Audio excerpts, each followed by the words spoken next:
à l'initiative de l'association Walter Benjamin, qui fut créée il y a 4 ans, dont nous avions écrit les statuts des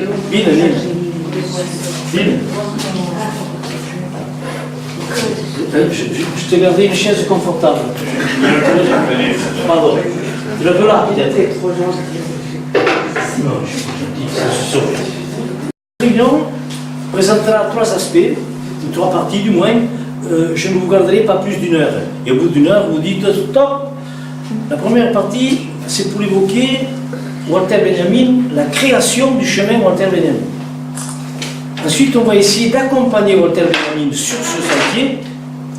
Et puis, je vous parlerai d'un film qui a été réalisé par Patrick Boudet, qui est ici, qui est un spécialiste de la caméra et des montages, et par René Leger, qui lui est un spécialiste des photos aériennes avec les drones.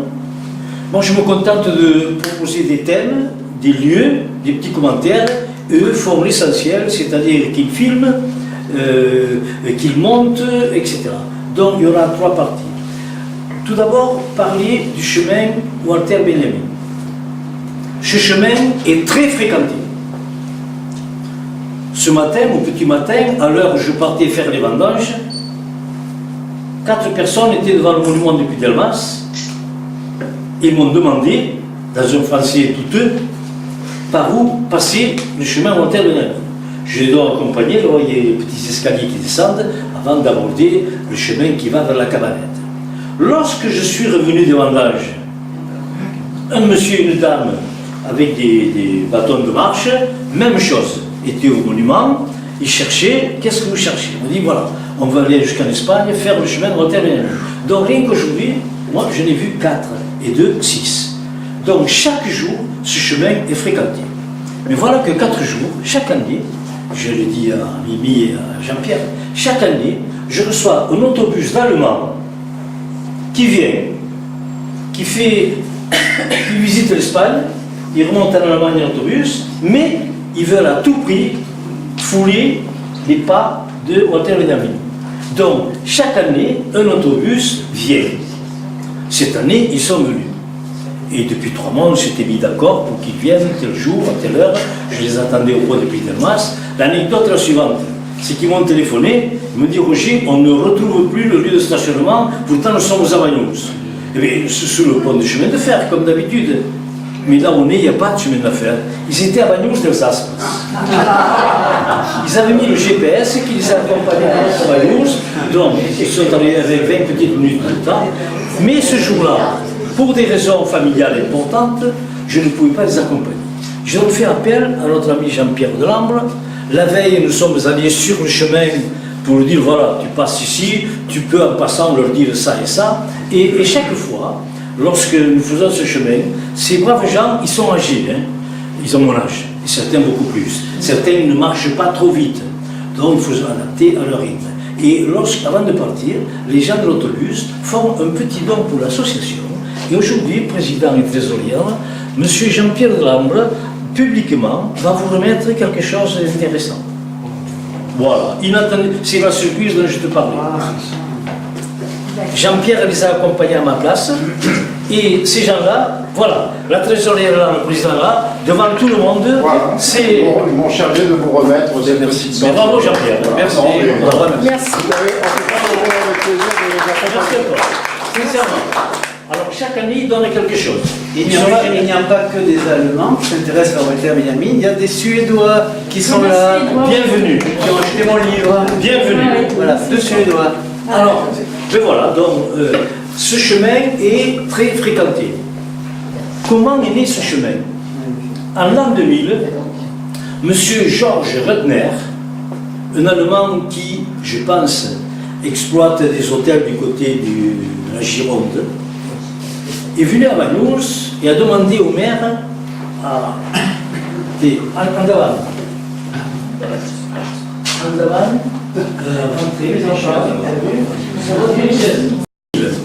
Monsieur Georges Rudner est allé à la mairie demander un emplacement. Il voulait faire un monument qu'il paierait de ses deniers pour symboliser le passage de Walter Benjamin. Ce petit terrain a été trouvé au Puy d'Elmas. Il doit faire une trentaine de mètres carrés. Et lui a fait fabriquer ce monument, l'a payé, la commune a fourni simplement un petit emplacement. Il symbolisait, il est en fer, en métal lourd, il symbolisait l'arrivée de Walter Benjamin, une partie plate, et puis une montée en oblique qui symbolisait l'ascension vers la frontière. Ce monument est visible et toutes les personnes qui effectuent le trajet Bagnols-Portbou pour le sentier de Walter Benjamin s'arrêtent à ce monument. La plupart d'entre vous, vous le connaissez. Donc, suite à ça, nous nous sommes replongés un petit peu dans l'histoire de Lisa Fitko et de Walter Benjamin, histoire qui sur Bagnols était complètement oubliée. Plus personne ne se souvenait de Lisa Fitko, plus personne ne se souvenait de Walter Benjamin. Il est vrai que ça s'est passé le 24 septembre 1940 et des gens de l'époque, il n'en reste plus beaucoup qui pourraient se souvenir. Oui, on avait entendu dans cette langue catalane qui sonne très bien, quelqu'un qui avait dit une fois, moi j'avais entendu, une vegada, un groupe va passar, je traduirai, un groupe va passar pel camí de la Cabaneta, hi havia un tio que tenia una maleta, mais anaven pas a fer breves. Voilà ce que j'ai entendu de monsieur qui habitait dans la rue la plus étroite du Puy d'Elmas. Il avait dit ça comme ça. Mais c'était dans un coin de ma mémoire et ça s'est de nouveau déclenché lorsqu'on s'est penché sur ça. Ce tio en question, ce monsieur en question, avait une mallette, c'était une sacoche, donc il parlait de ce groupe qui est passé à la Cabanette. Et voilà que cette idée de recréer le chemin nous a traversé l'esprit. Le médecin de Portbou, Santiago Vanceles, m'a contacté quand j'étais à la mairie, il m'a dit voilà, nous on a un centre culturel, Walter Benjamin, à Portbou. On y fait beaucoup de conférences, beaucoup de cérémonies. Il serait intéressant qu'on organise aussi des excursions. Je me charge de venir en autobus avec 1 ou 2 autobus de gens de Portbou pour faire le sentier. J'ai mis le sentier, on ne le connaît pas bien. Donc, on a créé une commission, un groupe de travail plutôt. Il y avait Suzanne Rasous, il y avait Antoine Sola, il y avait Jean-François Pescador, il y avait Béatrice Soubiel, moi-même, et puis quelques autres, Louisette Harold. On a créé une commission qui travaillerait sur ce chemin Walter Benjamin. Et ce docteur, jour de congé, il venait ici à la mairie, il me dit « ça me va mieux de venir parce que là-bas je n'ai pas de salle ». Il n'était pas élu, et donc on travaillait beaucoup là-dessus. Et tous les deux, on faisait 1 heure de marche sur le chemin. Comme je savais qu'il était passé par Alcamí de la Cabanette, qu'on connaît bien, on a emprunté ce chemin de la Cabanette et on a continué, on est arrivé au col d'Albast, que tous les Magnoulins connaissent. Après le col d'Albast, il y a le petit chemin qui serpente dans une colline pleine d'arbustes, de ronces, d'arbousiers peut-être, et ce chemin continue. Il était embroussaillé. Nous l'avons fait nettoyer. Et nous avons continué. Nous sommes arrivés à côté d'un pylône électrique énorme, que le chemin passe dessous. En réalité, le chemin qu'avait emprunté Walter Benjamin ne passait pas à l'endroit du pylône.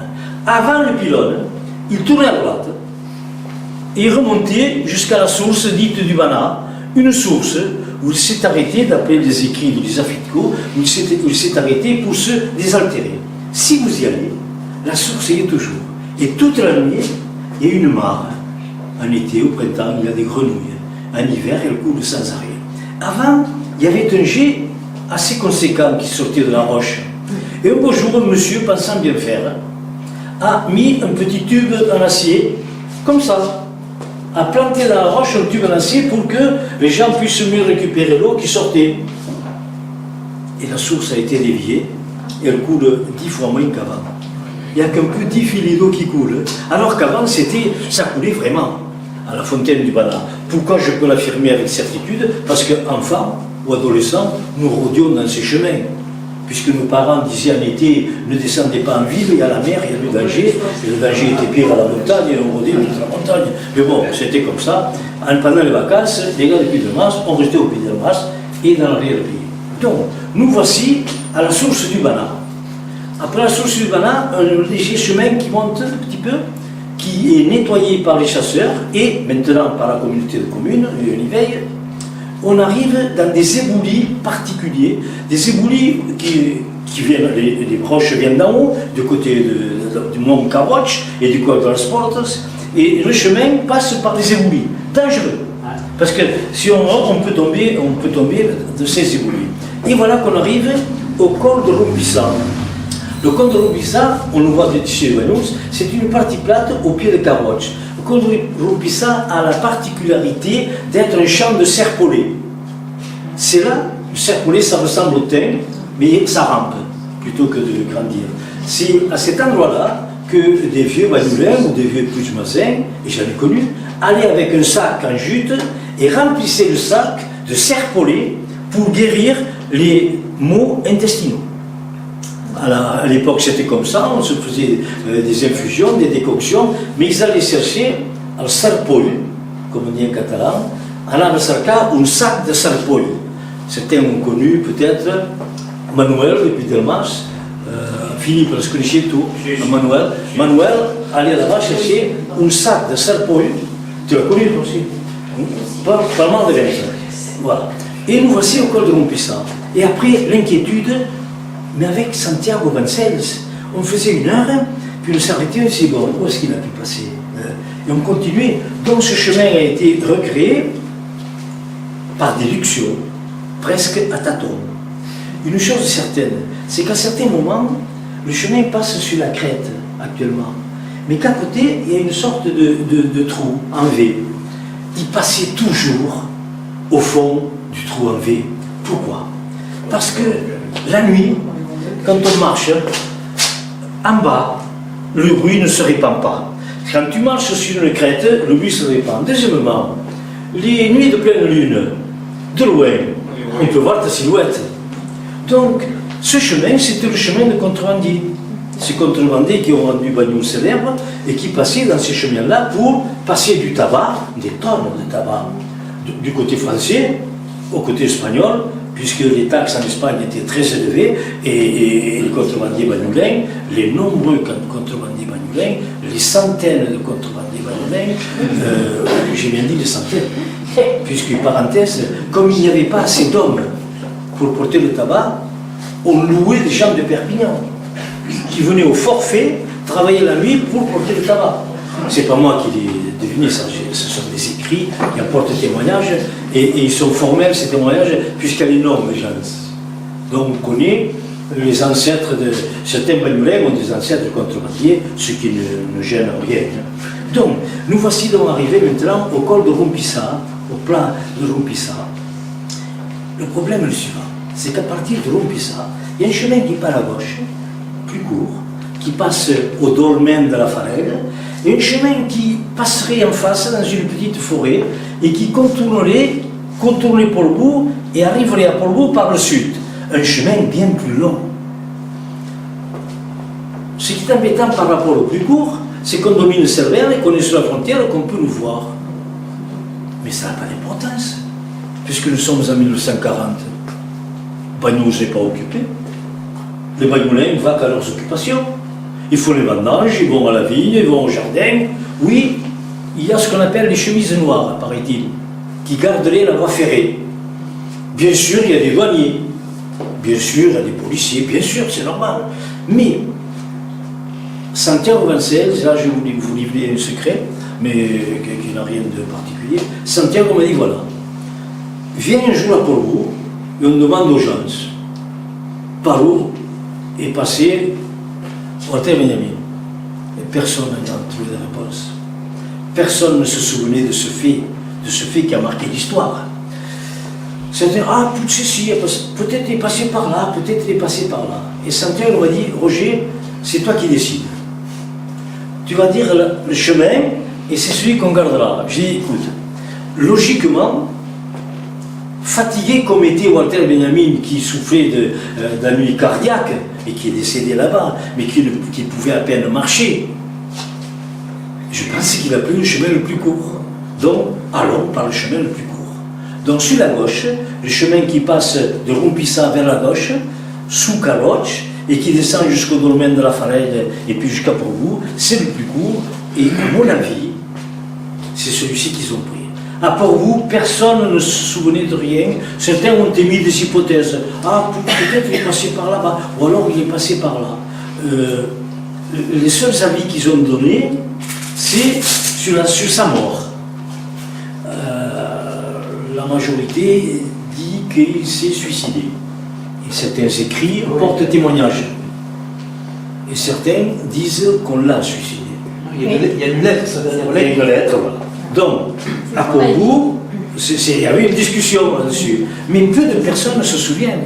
Mais avec nous non plus, les gens ne se souvenaient pas trop de ceci, de Walter de Benjamin, de Lisa Fitko. Et maintenant, prenons 5 minutes pour partir avec Lisa Fitko et Walter Benjamin.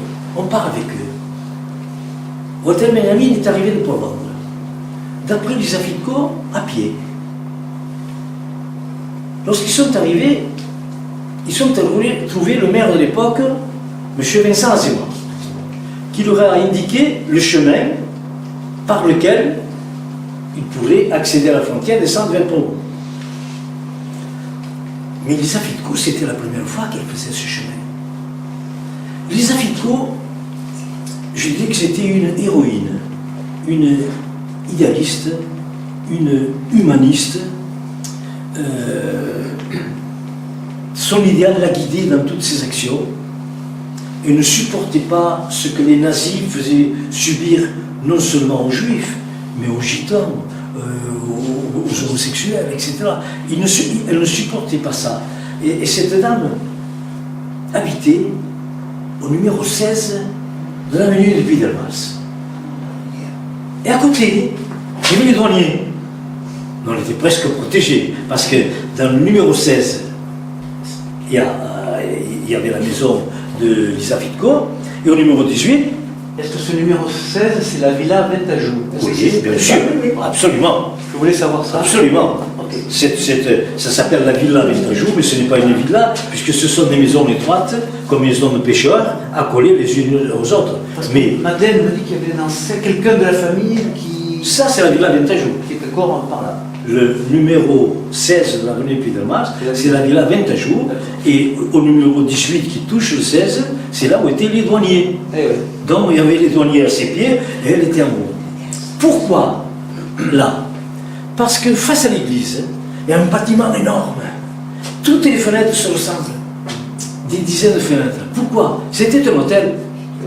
C'était l'hôtel Le Roussillonnais. Donc, les gens qui devaient passer la frontière, Lisa Fitko leur disait, voilà, vous allez passer la nuit ici, et demain matin, à l'heure où les vignerons partent à la vigne, nous partirons aussi. Donc, ils sont venus voir M. Azéma, le maire de l'époque, dont le nom est inscrit au mur des justes en Amérique, parce qu'il a sauvé beaucoup de personnes pendant cette époque-là, et ils vont reconnaître le chemin. L'homme al tio à la mallette, dont parlait ce vieux monsieur qui repose en paix, mais que j'avais entendu parler de ça, sans y prêter attention. Eh bien, ils sont partis, Madame Gurlan, son fils qui avait 16 ans, Lisa Fitko, Walter Benjamin, sont partis reconnaître le chemin. Ils ont traversé la Villonne, au pays de Puy-Delmas, ils sont descendus par la route qui va à Malouget, ils ont continué, le chemin qui passe auprès d'un grand chêne, une chêne énorme, et qui continue. Et voilà. Mais Walter Benjamin était fatigué. Les 3 autres sont redescendus passer la nuit à l'hôtel Le Roussillonnais. Ils ont dormi, ils se sont reposés. Et Walter Benjamin a dit, je dors ici. Je ne vais pas redescendre. Je suis trop fatigué. Alors, plusieurs hypothèses. Mon ami Jean-Pierre pense qu'il a dormi dehors. Alors moi, je vais vous faire une proposition. Cette nuit, allez dormir dehors. Le lendemain, vous serez recouvert de la rosée du matin qui couvrait les vitres des voitures ce matin. À 7h15, les vitres des voitures étaient couvertes. Donc, imaginez un monsieur, pas chaudement vêtu, passer la nuit dehors à la belle étoile, en s'appuyant sur sa mallette, comme on dit en catalan, sur sa sacoche, sa serviette, toute la nuit, subir cette humidité qui tombe. Parce qu'en mois de septembre, l'humidité de l'automne commence à tomber. Et je vous dis, ce matin encore, oh, ça se passait à cette époque. Nous sommes le 27 septembre, c'était le 24 septembre. Donc, pardon, voilà. Alors, moi je suis persuadé qu'il a dormi dans une cabane. Et je montre à tout le monde, je crois qu'il a dormi dans cette cabane. Parce qu'il y a sur le chemin une cabane qui fut construite en 1929. Je n'étais pas né, mais il y a marqué 1929, un tout petit en haut dans un coin. Donc, je pense qu'il a dormi dans une cabane. Et que le lendemain, ils l'ont retrouvé. Alors, la durée, ce matin, ceux qui partaient à 7h30, je leur ai dit voilà, en marchant tranquille, dans 5 heures, vous êtes à Portbou. Mais si vous êtes de folles marcheurs, et si vous ne vous trompez pas de chemin, à 4h45, vous pouvez y être. Or, eux ont mis 12 heures. Pourquoi 12 heures? D'abord, parce qu'ils étaient fatigués. Deuxièmement, parce que c'était la première fois que Lisa Fitko accomplissait ce périple. Donc, qu'est-ce qu'elle faisait? Elle marchait 100 mètres, et elle disait attendez-moi, attendez-moi. Allez, vous pouvez venir. Elle les attendait. Elle faisait 150 ou 200 mètres de plus. Vous pouvez venir. Il est broussaille. Elle est embroussaillée, c'est vrai. Elle est pleine de broussailles et de ronces. Très bien, Jean-Pierre, excuse-moi. Pardon? Donc, c'était pas facile. Et lui était essoufflé. Chaque pas lui arrachait un souffle. Il avait une maladie de cœur importante. Il avait des médicaments sur lui. Donc, ils ont marché, et voilà qu'ils arrivent au col de Lompissa. Et au Pladarage, on appelle ou Pladarage ou Lompissa. Et là, Lisa Fitko les abandonne. Elle ne pouvait pas passer en Espagne. Elle leur a dit voilà, maintenant vous continuez tout seul. D'où l'interrogation, sont-ils partis à gauche, sont-ils partis à droite? Le chemin de gauche était le plus court, indiscutablement, ils ont pris celui-ci. Et ils sont descendus vers Portbou. Et Lisa Fitko est redescendue sur Banyuls, à la Villa Ventajour, en attendant d'autres personnes qui venaient de Marseille, parce qu'il y avait tout un circuit. Quand Walter Benjamin est arrivé à Banyuls, il venait de Marseille, hein, où il avait essayé de monter dans un bateau déguisé en tricot de marin. Il monte à l'échelle pour monter dans le bateau, on a arrêté, tu dégages. Parce qu'il voulait partir en Amérique. Pourquoi il était passé par là? Parce qu'il voulait rejoindre le Portugal. Et du Portugal, partir en Amérique. Le destin a voulu qu'il meure à Portbou, dans les conditions, dans les circonstances qui sont bien explicitées d'abord dans ton livre, et puis dans une lettre qui a été écrite. Donc voilà l'histoire de Walter Benjamin. Et il me vient une question. Ils ont marché 12 heures, ils s'étaient épuisés, ils ont risqué beaucoup de choses, quitte à tomber dans un précipice. Je n'ai pas compris pourquoi il n'a pas demandé au pêcheur banyulais qui avait le canot juste sur la plage là devant, tu nous accompagnes à Portbou. En 20 minutes, ils auraient été à Portbou. Peut-être ils ne le savaient pas. Peut-être Lisa Fitko n'avait pas songé à cette solution. Mais ça aurait pu être une solution. Avec un canot à moteur, on va dire 20 minutes, allez, soyons... écoutez, à une certaine époque, on prenait la barque catalane et on n'allait pas dans le petit déjeuner à Portbou. En demi-heure, on y était. Donc, pourquoi ça ne s'est pas passé comme ça? Parce que je sais que dans le sens inverse, des républicains espagnols qui sont partis de Portbou ne sont pas venus à pied. Par le col des Valites, par Cervera, etc., ou par le col de Banyuls. Ils sont partis de Portbou en bateau, en canot, ils sont arrivés ici, d'abord ils ont les envoyés dans un camp, mais ils sont revenus, ils se sont mariés à Banyuls. Et leurs enfants vivent encore à Banyuls. Donc, l'histoire du canot, peut-être il y a une raison pour laquelle tu l'as. Lisa Fitko avait la mission, c'est Varian Fry, envoyée par les Américains à Marseille. Elle devait passer par la montagne. C'était sa mission. C'était sa mission. Voilà. Elle ne connaissait pas Banyuls, elle ne connaissait rien d'autre. Hein. Dans le livre Lisa Fitko, que nous avons relu à 2 reprises avec un intérêt réel et un attachement important, il y a des petites anomalies parce qu'elle a été écrite 60 ans après ces événements. Donc oui. Et lorsque nous avons fait ce chemin, une anecdote qui me tient à cœur. Avec le maire de Portbou, Tony Vela, venait d'être lu 2 jours avant. Et je dis, que vous faites ce chemin, vous verrez des panneaux. Le député de l'époque, comme je sais, que nous avait obtenu une petite subvention pour qu'on mette des panneaux en 4 langues tout le long du chemin. Et voilà. Donc on a fait une sorte d'inauguration sur la frontière à Rumpissa, à l'endroit où on prend le chemin de gauche ou de droite. Et on a fait une inauguration. Et Tony Vega, il avait été élu maire 4 jours avant. Et il me téléphone, il me dit, Roger, moi je ne sais pas de quoi il s'agit du tout. Est-ce que tu ne voudrais pas t'occuper de l'organisation de cette inauguration? Alors, les employés municipaux de Banyuls, on a pris des camions, on a pris quelques bouteilles de Banyuls, ils ont très bien fait les choses, toute confiance, et il y avait beaucoup de monde. Tu n'étais pas? J'étais bien sûr, et voilà. Parce que j'ai dédicacé mon livre là-bas. Et il y avait Thérèse Arébouille, mais qui est venue en 4x4 depuis Portbou. Voilà, elle est montée, il y avait un monde fou. Moi j'ai vendu 50 livres peut-être. Donc on a fait une inauguration, et on ne s'attendait pas à voir tant de monde. Donc voilà, cette inauguration, on l'a faite là-haut. C'est, on va dire, les employés municipaux de Banyuls qui se sont occupés de ça. Et lorsque nous sommes redescendus, il y a eu un grand repas sur la Rambla de Portbou. Et à nos côtés, il y avait la secrétaire de Lisa Fitko. Voilà, qui nous a parlé. Et on s'était promis de se revoir, mais l'engrenage de la vie fait que tu ne te vois plus. Et puis voilà. Je pense, si j'ai dit des choses approximatives, c'est que je n'en connais pas la précision. Non, c'est bien. C'est pas plus. Bon, mais est-ce que c'est la réalité?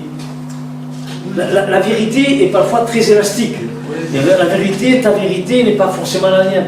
Moi, je dis ce que je sens être, c'est prétentieux, ma vérité. C'est le plus près de la vérité. Et lorsqu'avec Takels, on a fait ce morceau de chemin, je vous ai dit que ça paraissait logique, tout ce que je disais. Il y a donc une logique.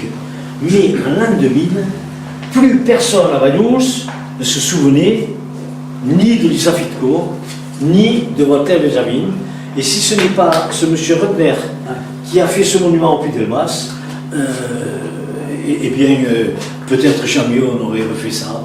Et je vous dis que, ça j'en ai la certitude, chaque année, des milliers de personnes empruntent ce chemin.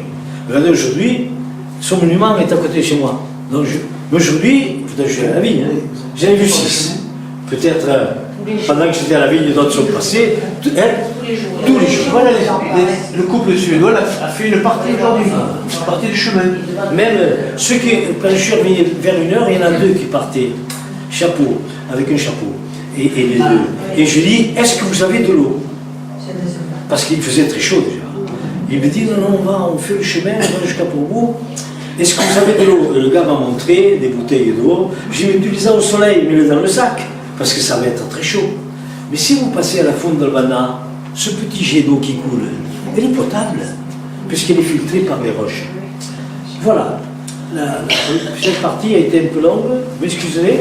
Maintenant, il y avait 3 aspects dans ce...